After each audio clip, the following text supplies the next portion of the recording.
Good day, students.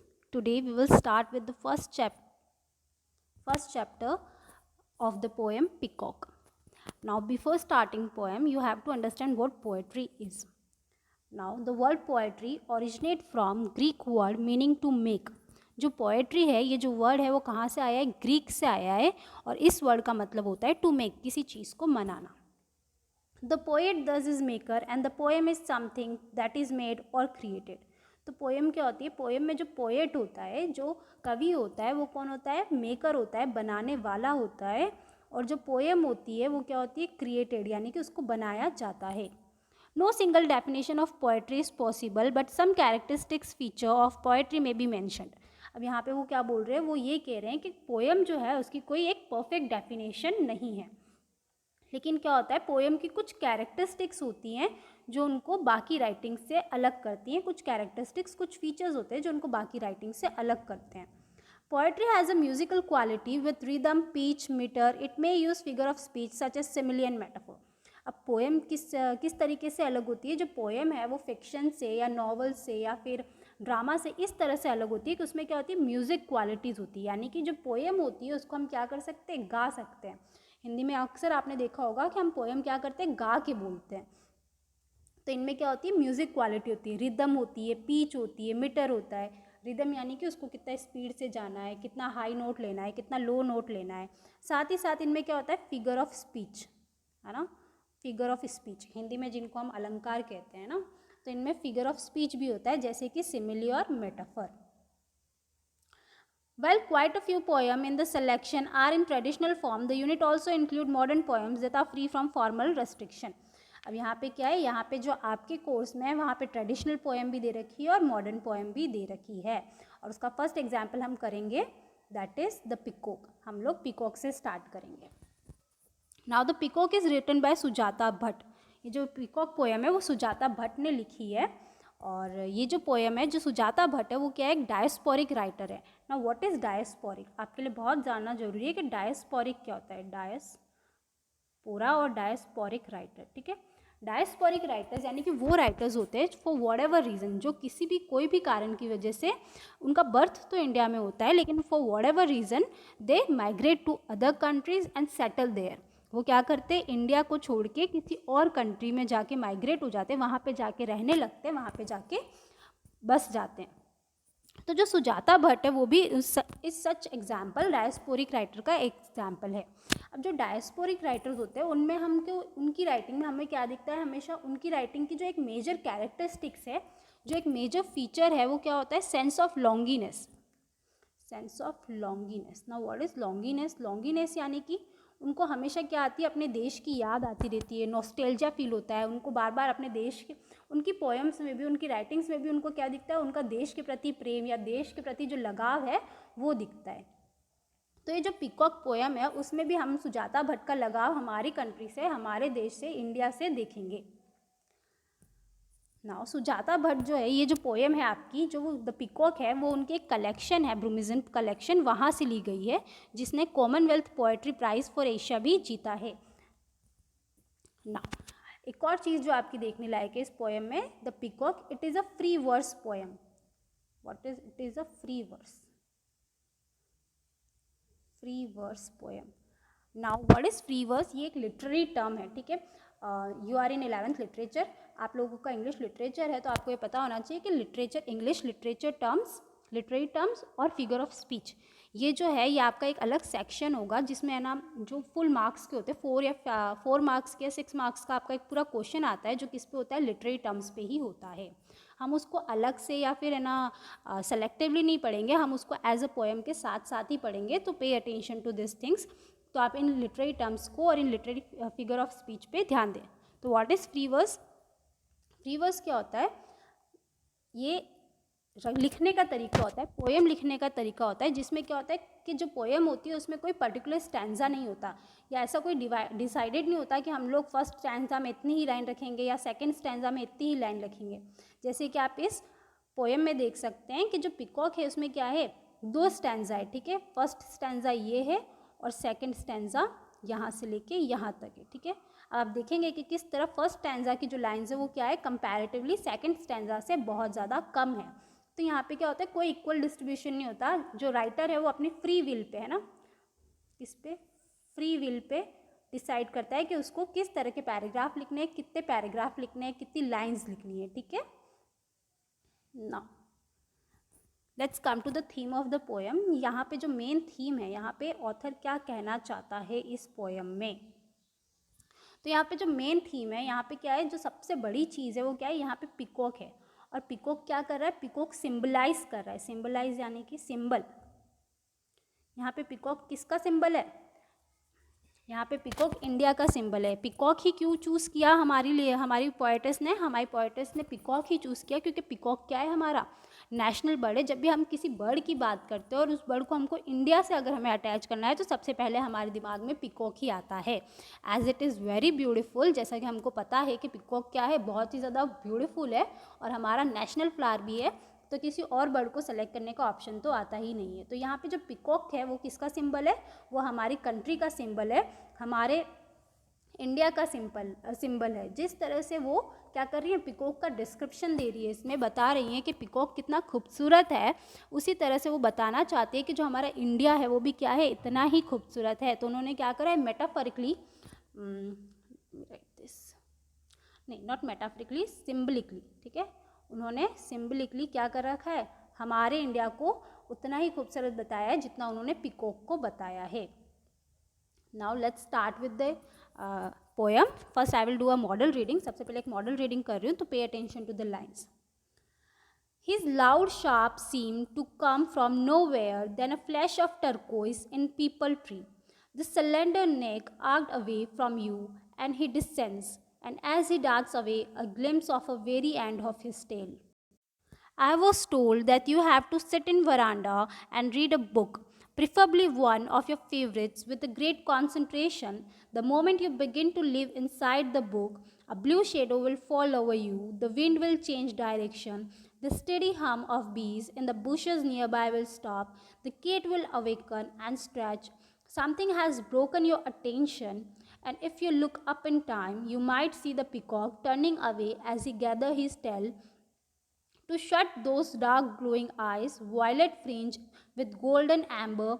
This is the tail that has to blink for eyes that are always open. So this was your poem.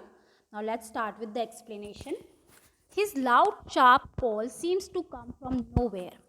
His यहाँ his किसके लिए use हुआ है, यहाँ पे his use हुआ है पिकॉक के लिए। किसके लिए यूज़ हुआ है, यहाँ पे his पिकॉक के लिए यूज़ हुआ है। तो यहाँ पे वो क्या बोल रहे हैं, his loud sharp call seems come from nowhere, कि अचानक से क्या होता है, अचानक से ऑथर को पिकॉक की लाउड, है ना, लाउड शार्प कॉल, उसकी लाउड वॉइस, कॉल यहाँ पे किसके लिए यूज़ हुआ है, कॉल यहाँ पे यूज़ हुआ है वॉइस के लिए, ठीक है। सडनली उसको, जो ऑथर है हमारी, जो पोएटेस है हमारी, उनको सडनली कहाँ से उसकी लाउड शार्प यानी कि जो पिकॉक है उसकी लाउड वॉइस सुनाई देती है, जो पता नहीं कहाँ से आती है, ठीक है। कम फ्रॉम नोवेयर, उनको कोई आइडिया नहीं होता है कि वो आवाज़ कहाँ से आ रही होती है। Then a flash of turquoise in the peepal tree, और जब वो इधर उधर देखती हैं तो उनको सडनली क्या दिखता है, उनको सडनली पीपल ट्री पे फ्लैश ऑफ टर्कोइस, अचानक से कहीं पे, पीपल ट्री कैसे होता है, ग्रीन ग्रीन होता है, तो अचानक से उस ग्रीन के बीच में उनको टर्कोइस कलर, टर्कोइस क्या होता है, डार्क ब्लू और ग्रीन का कॉम्बिनेशन होता है, ठीक है। ये जो ब्लू ग्रीन कलर होता है उसको हम टर्कोइस कहते हैं। तो उस डार्क ग्रीन पीपल ट्री में उनको किसका कलर दिखता है, अचानक से एक ब्लू टर्कोइस कलर दिखता है। The slender neck arched away from you as he descend, descend यानी कि उतरना, जैसे जैसे वो नीचे आता है, कौन आता है, जैसे जैसे पिकॉक नीचे पीपल ट्री पे बैठने आता है आसमान से, और जो उसका नेक होता है वो क्या होता है, आपसे दूर की तरफ होता है, आपसे अपोजिट साइड में होता है।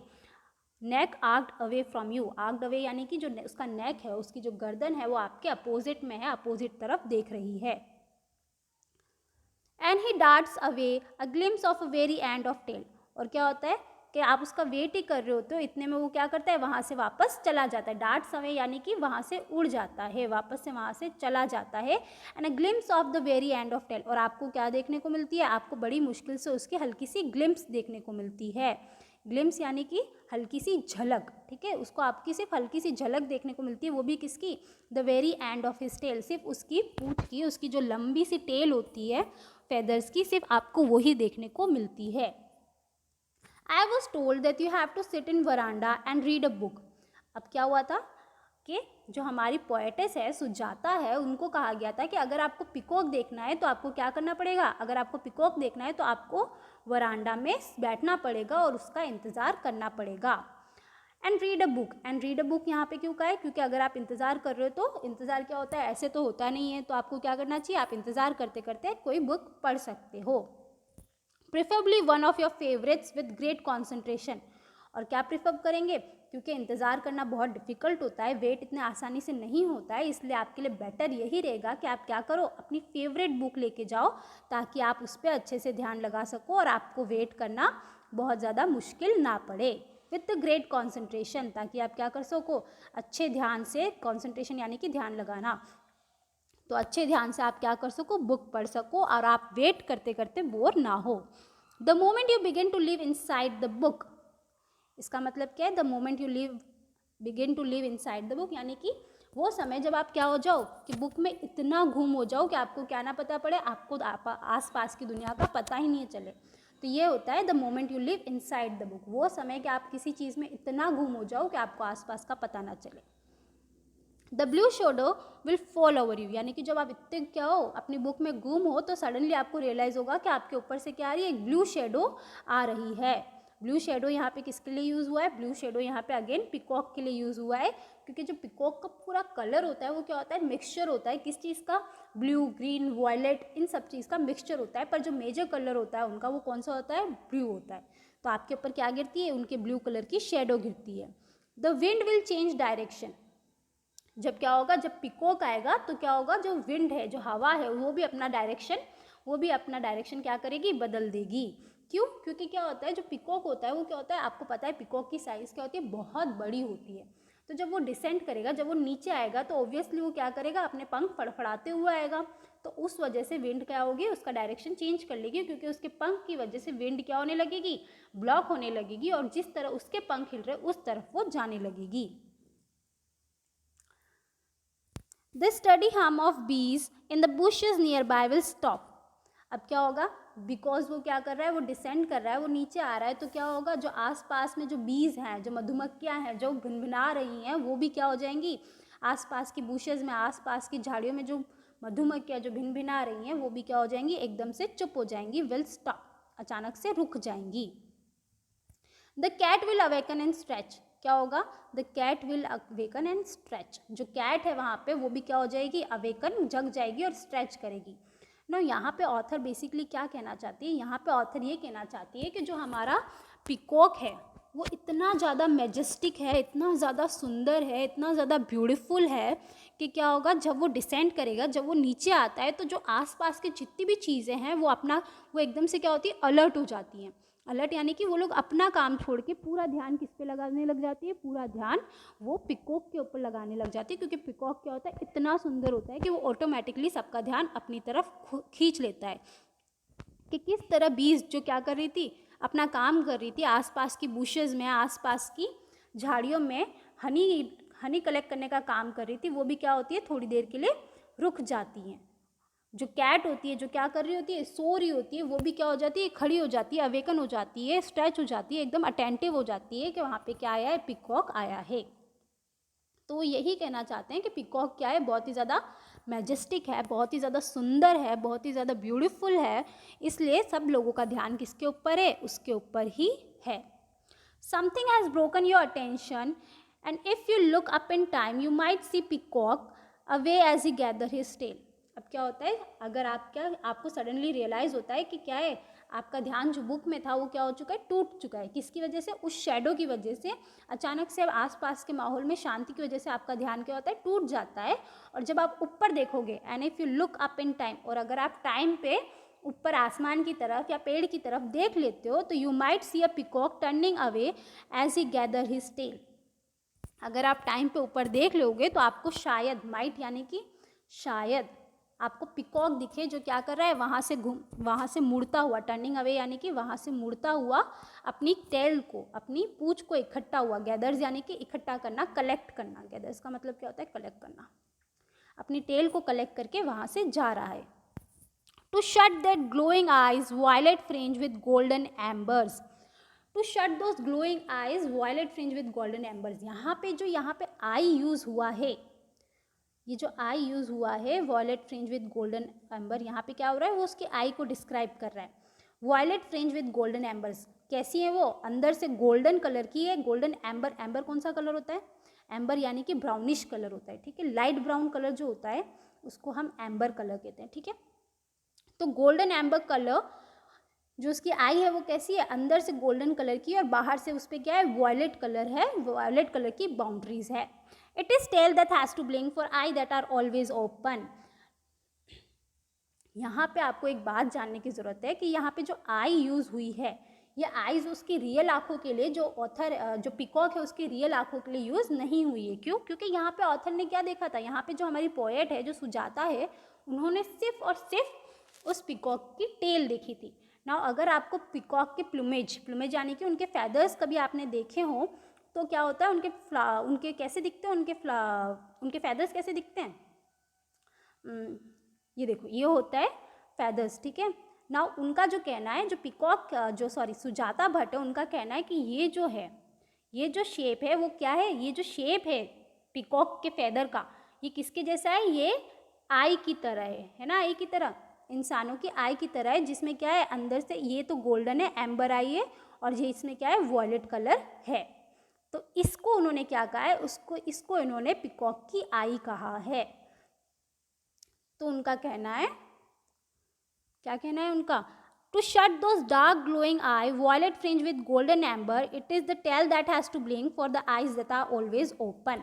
कि वो जो आँखें हैं, जो उनके पंख में बनी हुई आँखें हैं, जो क्या है, गोल्डन एम्बर यानी कि जो वॉयलेट है, बीच का जो वॉयलेट पार्ट है जिसको किसने कवर कर रखा है, ब्राउन कलर के, गोल्डन कलर के कलर ने बाउंड्री कर रखी है, उसको अगर बंद करना है, उन आँखों को बंद करना है, तो जो पिकॉक है उसको क्या करनी पड़ेगी, अपनी टेल को बंद करना पड़ेगा, अपनी टेल को, उनकी जो पूँछ है उसको समेटना पड़ेगा, क्योंकि तभी उनकी जो आँखें हैं, जो उन पंख पे बनी हुई आँखें हैं, वो तभी बंद कर सकते हैं जब वो अपनी टेल को बंद करेगा। क्यों, क्योंकि वो आँखें हमेशा क्या रहती है, हमेशा ओपन रहती है, हमेशा खुली हुई रहती हैं। आई होप आपको समझ में आया होगा, एक बार और समझा देते हैं।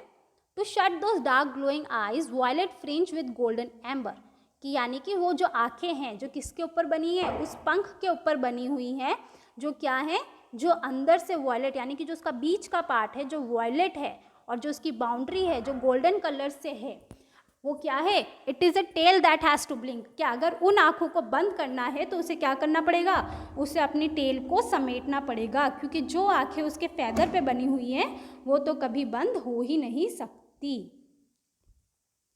ठीक है। Now this was your poem, ये आपकी पोएम थी।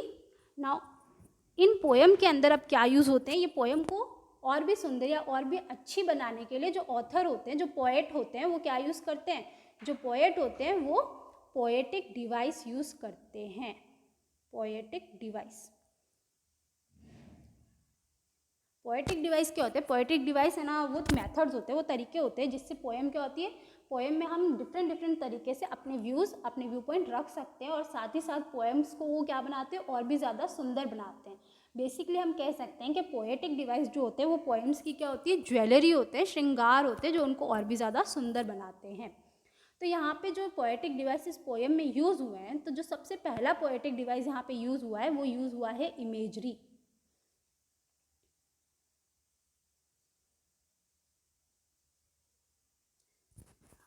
11th literature, pay attention to this thing. ये जो पोएटिक डिवाइस हैं ये आपके, वापस कह रही हूँ मैं, अलग से आएंगे, ये आपको समझने और याद करने ज़रूरी हैं। तो सबसे पहली जो चीज़ आ रही है वो क्या आ रही है, इमेजरी आ रही है ना। इमेजरी क्या होती है, इमेजरी एक ऐसी टेक्निक होती है जो पोएट यूज़ करते हैं to create an imagination in your mind. यानी कि यहाँ पे क्या होता है, यहाँ पे ये होता है कि जो पोएट्स होते हैं वो अपने शब्दों के सहारे से आपके दिमाग में एक चित्र बनाने की कोशिश करते हैं। ये they try to create image with the help of their words. कि वो लोग क्या करते हैं, वो लोग they use different type of description to create an image in your mind. वो लोग बहुत सारे अलग अलग तरह के व्याख्या यूज़ करते हैं, अलग अलग तरह के वर्ड्स यूज़ करते हैं, शब्द यूज़ करते हैं, जिससे आपके दिमाग में एक इमेज बन सके। फॉर एग्जाम्पल यहाँ पे हमारे पास कहाँ पे ये एग्जाम्पल दे रखा है, अ फ्लैश ऑफ टर्कोइस, है ना। जैसे सबसे पहला एग्जाम्पल है फ्लैश ऑफ टर्कोइज। उसने हमको डायरेक्टली नहीं बताया कि वहाँ पे क्या आया है, पिकॉक आया है। उसने हमको बताया कि किस तरह से क्या आ रही है, आपके आंखों के सामने एक टर्कोइज कलर की, एक ब्लू कलर की झलक आ रही है। और ऑफकोर्स हम यहाँ पे किसकी बात कर रहे हैं, पिकॉक की बात कर रहे हैं। तो जैसे ही वो बोलता है टर्कोइज ब्लू कलर का, तो हमें क्या इमेजिन होता है, हमें डायरेक्टली पिकॉक का नेक या फिर पिकॉक के जो है ना टेल का कलर होता है वो ऑटोमेटिकली हमारी इमेज में, हमारे दिमाग में एक इमेज बनाता है। तो इसको हम बोलते हैं इमेजरी। इसके अलावा पूरी पोएम में बहुत सारी जगह उन्होंने इमेजरी यूज़ करी है। It's your homework to try to find that. ये आप लोगों का होमवर्क है कि आप उसको सबको सर्च करें और उसको अपनी कॉपीज़ में लिखें। Now second thing that she had use, जो सेकंड चीज़ उन्होंने यूज़ करी है, जो सेकंड पोएटिक डिवाइस उन्होंने यूज़ किया है, ये मैंने पहले भी डिस्कस किया था, उन्होंने यूज़ किया है symbolism. Symbolism, what is symbolism? Symbolism क्या होता है? सिम्बोलिज्म एक तरीका होता है जिसमें हम क्या करते हैं, it is again a different technique which convey hidden meaning about the artistic expression and represent abstract idea।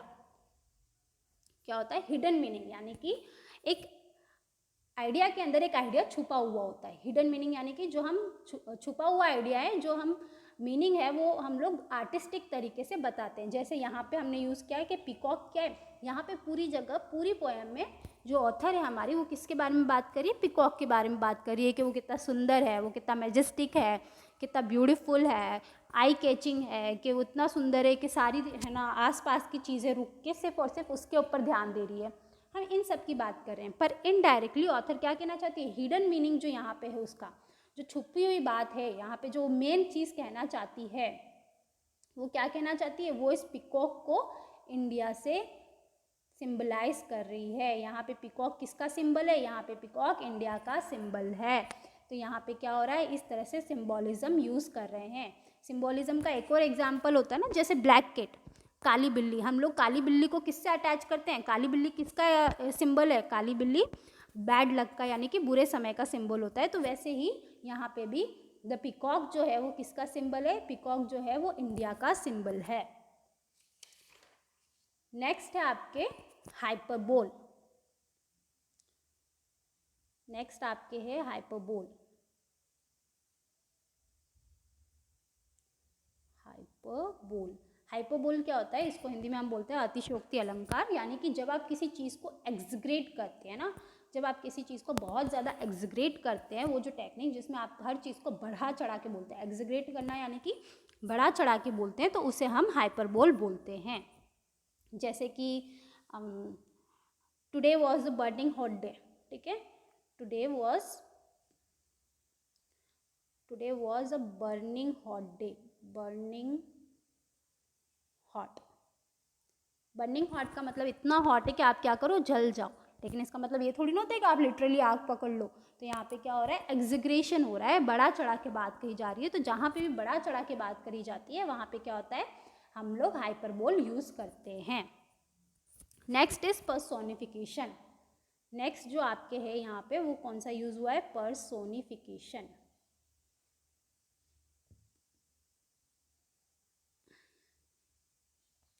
Personification spelling होती है इसकी PERSONIFICATION।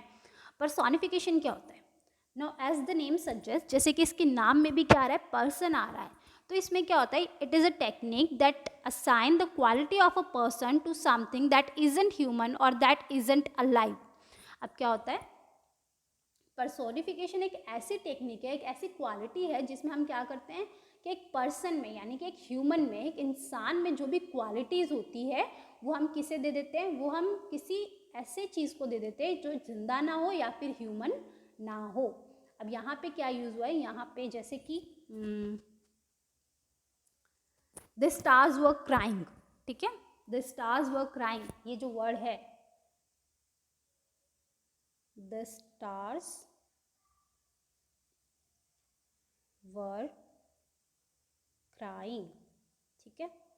नाउ स्टार्स क्या है, नॉन लिविंग थिंग है, ठीक है, नॉन लिविंग थिंग है या फिर इंसान नहीं है, ह्यूमन नहीं है, ठीक है, लेकिन वो क्या कर रहा है, वो रो रहा है। तो क्या क्या स्टार रो सकते हैं, नहीं रो सकते। लेकिन हमने अपनी बात को रखने के लिए हमने क्या यूज़ किया यहाँ पे, पर्सोनिफिकेशन यूज़ किया। हमने क्या किया, हमने जो पर्सन के अंदर क्वालिटी होती है, एक इंसान के अंदर जो क्वालिटी होती है, वो हमने किसको दे दी, एक ऐसी चीज़ को दे दी जो इंसान नहीं है। तो वहाँ पे जहाँ पे भी ऐसी चीज़ होती है उसको हम बोलते हैं personification. Now again it is your homework to try to find where personification has been used in this poem. Again ये आप लोगों का होमवर्क है कि आपको क्या करना है, आपको ये फाइंड करना है कि क्या है इस पोएम में पर्सोनिफिकेशन कहाँ पे यूज़ हुआ है। Okay, so this was all the poetic device that has been used here. यहाँ पे ये जो मेन पोएटिक डिवाइस है वो यहाँ पे यूज़ हुए हैं, इसके अलावा यहाँ पे छोटे छोटे और यूज़ हुए हैं। ट्राई टू फाइंड दैट, अगर आप ढूंढ सको तो आप उसको ढूंढो, बट जो मेन यहाँ पे यूज़ हुए हैं वो यही हैं। That was it for the poem. यहाँ पे आपकी ये पोएम द पीकॉक फिनिश होती है। Thank you.